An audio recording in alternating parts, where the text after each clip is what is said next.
We're here again with Pushes the Cloud Makes the Sunshine, and he's going to enlighten us on the fostering and adoption of his twins.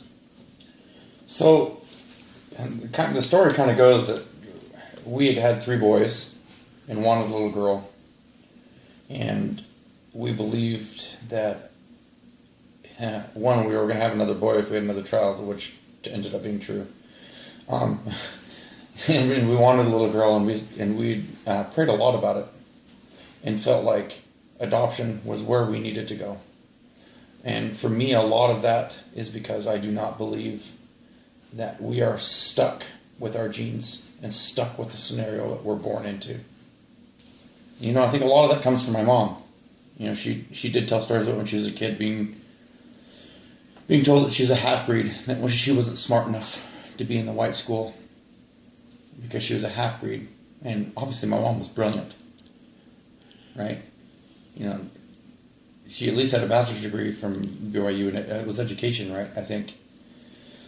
And she read every day of her life and was articulate and brilliant. And in my home, it didn't matter. You weren't stuck. You weren't born dumb. You got to try. And that really came from both sides of my family. The Christians in line were doers. We pick up and we do what we can with the best we have, which is also a very cook trait.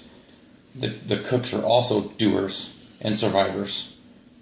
The Armenian line, the Indian line, and a lot of the Christians in line, we're all survivors. We do what you do best with what you have.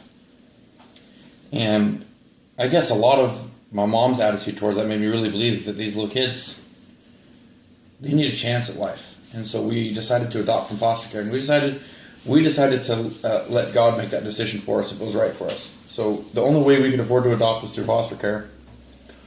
And we said, if it's going to be right, it's going to happen. If it's not going to happen. So we got our classes done, and once everything was done and they put us through the ringer to get into foster care, it was a month, and we essentially won the lottery. People wait 5-10 years before they get to adopt. And right out of the gate, twins on our front doorstep, and we felt like it was meant to be, and it just went downhill from there and kept them in their home. And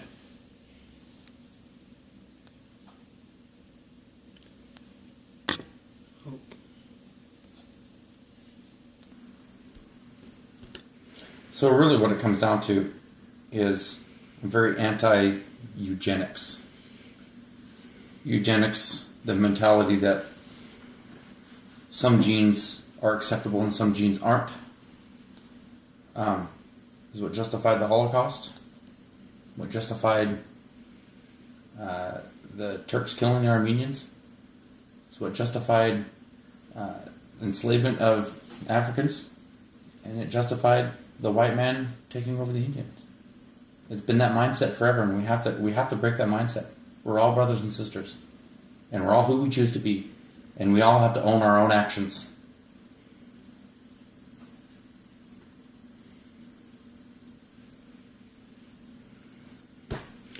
Now, your mom made a very profound statement, pretty much on her deathbed, as she looked out and said to your brother, "One thing that I found in this life, the ups and downs, is there are no victims."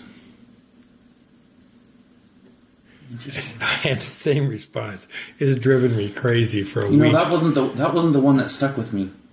One of the last things she said that stuck with me, she said the time is going to come when you're going to have to choose between what's right and your stuff. You know, how did she say it? She said, you have to remember it's just stuff. It doesn't matter. The things you have are just stuff.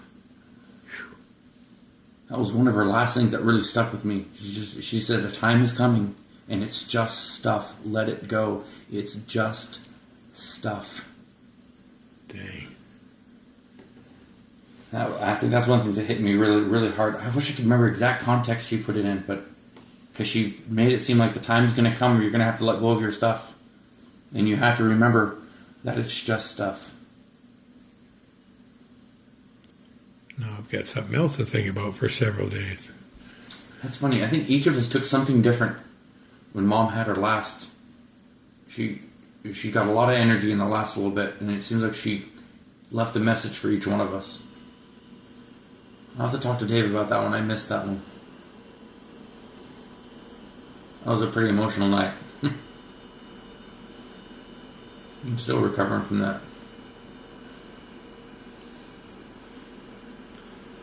Well, I thank you very, very much for the time.